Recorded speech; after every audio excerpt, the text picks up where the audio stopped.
Bien, se pueden hacer varios análisis en relación a este número que brindó el INDEC en el día de ayer con lo que fue el índice de inflación o el índice de precios al consumidor, como se conoce el IPC, en relación a que podemos decir que ya no, hubo una aceleración, entre comillas, y fue una aceleración baja en comparación a el mes anterior, es decir, al mes de julio, que había dado un 4%, es decir, que vimos un 4,2%, es por encima de lo que había dado el mes anterior, podemos decir que hubo una aceleración, pero como dije al inicio, es un 0,2% únicamente en comparación a las aceleraciones que tuvimos a inicio de año, la verdad que no es tan significante. Lo que sí hay que decir es que se ve por lo menos una estabilización de la inflación en torno al 4%, y eso me parece que es el dato a destacar en estos tiempos, es decir, que la senda de desaceleración que el gobierno mostraba, por lo menos hace unos meses atrás, ya no sería tal y estaría estabilizado en torno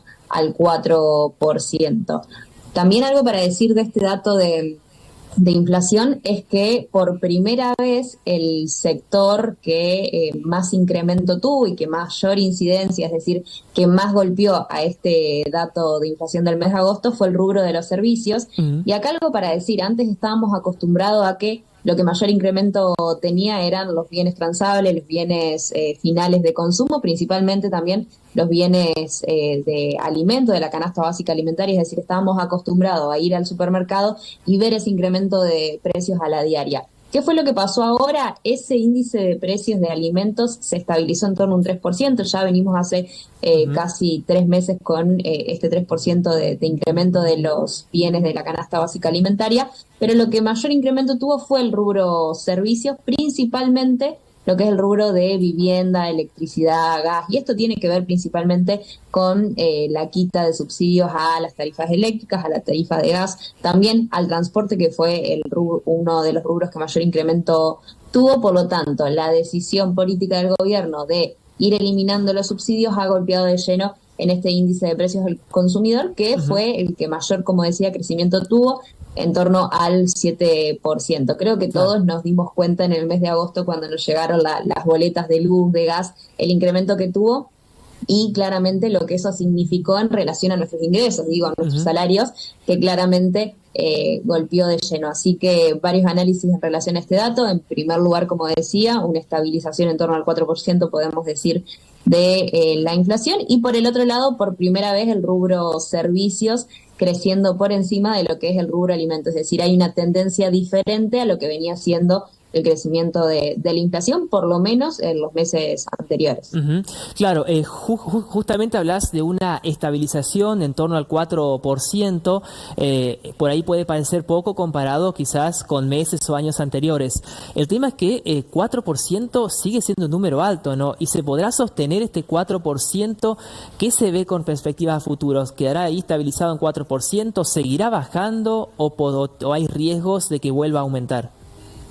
Ahí, como bien decís vos, este 4% no es que la inflación esté bajando, de que no tenemos incrementos de precios, sino que lo tenemos en una medida menor a lo que veníamos acostumbrados, y esto también, venimos mal acostumbrados a índices elevados de inflación, entonces un 4% parece un dato positivo, pero claramente los precios siguen creciendo en torno a este dato que ha dado el INDEC. Y un poco la pregunta es, bueno, ¿qué es lo que va a suceder de aquí en adelante? Porque también algo para visual, principalmente de algunos rubros de consumo, es que estos datos de inflación se van desarrollando, se vienen mostrando a partir de una caída del consumo, es decir, uno de las variables que explican estos datos de inflación, es decir, esta caída, esta desaceleración, del dato de inflación, tiene que ver con la caída del consumo. Si no se consume, claramente los precios no van a poder aumentarlo, porque básicamente no van a tener quien los compre del otro lado. Es un poco la lógica que está detrás de eso. Por lo tanto, hacia adelante, si los ingresos no muestran un crecimiento, es decir, la contracara del consumo claramente es el ingreso, no crecen hacia fin de año, hay que ver en primer lugar si esta desaceleración se profundiza únicamente por una caída del consumo que se va a sostener, o si también es sostenible en el largo tiempo, porque algo que siempre remarcamos es que la inflación es es un fenómeno multicausal, es decir, que no es una única variable o no es un único indicador el que va a desequilibrar la inflación. A ver, el gobierno ha apostado por el equilibrio fiscal, ha apostado por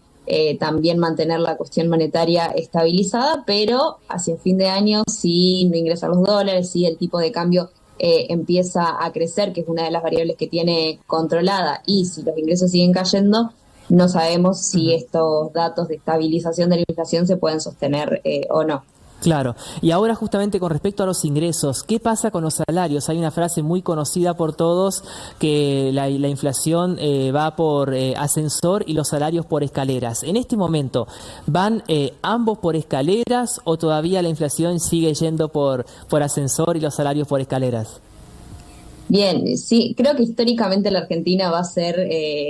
alusión a esa frase porque, como bien decís, por más de que se haya estabilizado en torno a un 4%, los salarios siguen perdiendo contra la inflación y además hay que tener en cuenta todo lo que se ha perdido durante el año. Estamos viendo paritarias que se están discutiendo y que están cerrando, y no es por la inflación de hoy, de estos meses, sino que es por la inflación de los meses de inicio de año, de enero, de febrero, que estaban en torno a un 20%, y que ahí los salarios perdieron fuertemente contra la inflación. Por lo tanto, por más de que hay ciertos discursos que nos dicen que los salarios le vienen ganando a la inflación, porque las paritarias para tal vez los meses de julio, agosto, que están más cercanas o está más estabilizado el índice de precios al consumidor, se equiparan, hay que ver todo lo que perdimos los trabajadores desde inicio del año y también desde los años anteriores. Digo, esto no es una cuestión o un fenómeno de ahora, sino que claramente se viene consolidando esta pérdida de poder adquisitivo durante todos estos meses, que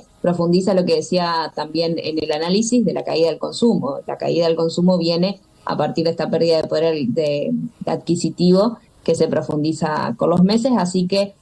claramente los salarios siguen yendo por escalera y la inflación va por un ascensor, tal vez que un poco más lento Claro. o menos rápido que inicio de año, pero igualmente sigue subiendo. Por último, Rocío, ¿crees que este índice, el índice de precios al consumidor, mide realmente todo o más allá de creer? O sea, ¿mide realmente todo o hay cuestiones que no se miden y nos impactan a nosotros como consumidores?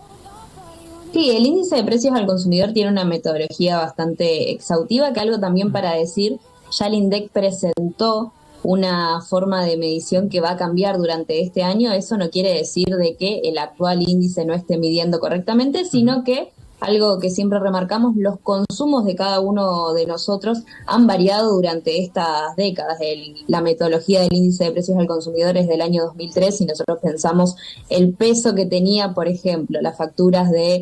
o el costo de los servicios de Internet, de comunicación, no eran los mismos a los que tenemos ahora. Es decir, tal vez la ponderación o la valorización de esos servicios ahora es un poco más elevada que lo que era en el año 2003, por eso también hay una modificación de esa metodología que lo vamos a ir viendo a lo largo seguramente de este año. Por lo tanto, no es que el índice de precios del consumidor actual deja algunas cuestiones afuera, sino que tal vez no las valoriza correspondientemente, por lo tanto puede haber ciertos rubros que a nosotros nos impacten un poco más de lleno, Claro. de acuerdo también a los consumos de cada ciudadano y de cada familia. Eso también es bastante relativo, pero me parece que el ejemplo de las comunicaciones y de los servicios de Internet es un